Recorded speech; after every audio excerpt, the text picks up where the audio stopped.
When you think of the word performance, what is it? 35 points, game 4 with the flu. There you go. I remember that.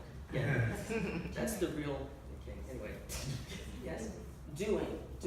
So, working in adverse conditions, doing. I kind of look at performance as involving initiating and engaging in an activity that's going to produce a certain kind of goal, meeting a certain kind of goal. Okay. Now, for those of you who were here, I don't think I have enough of these because I wasn't sure how many, but you can share if you don't, and I'm just going to keep one. For those of you who were here when I did my thoughts, feelings, behavior, well, when it comes to sports psychology, M stands for the mind, which is still the thoughts. We skip the behaviors, the feelings, and we go to the behaviors. So it's mind, behavior, outcome. Okay.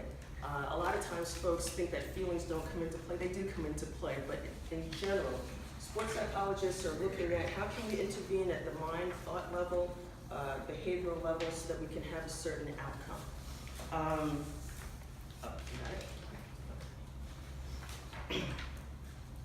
Sports psychology services involve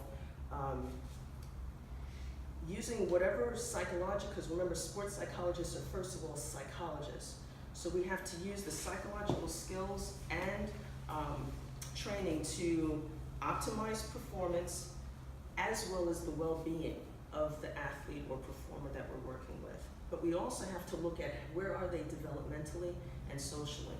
And there's a developmental scale for that. And then we also have to look at the context in which they're working.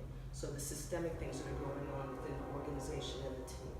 So, someone comes to me or an organization comes to me or a team comes to me and I'll stick with the individual person for now.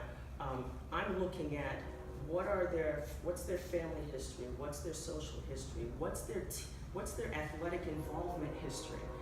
You'd be surprised how many student athletes, I'm picking student athletes in particular, who are there because of their parents.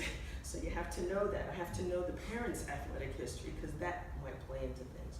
So I'm looking at that. I'm also looking at what kinds of hiccups they've had along the way, or what things have helped them in their sport and the performance. And I'm also looking at what injuries they've had, or I call them insults sometimes, because the injury can not only happen to them physically, but it can happen up here. So I call that an injury. So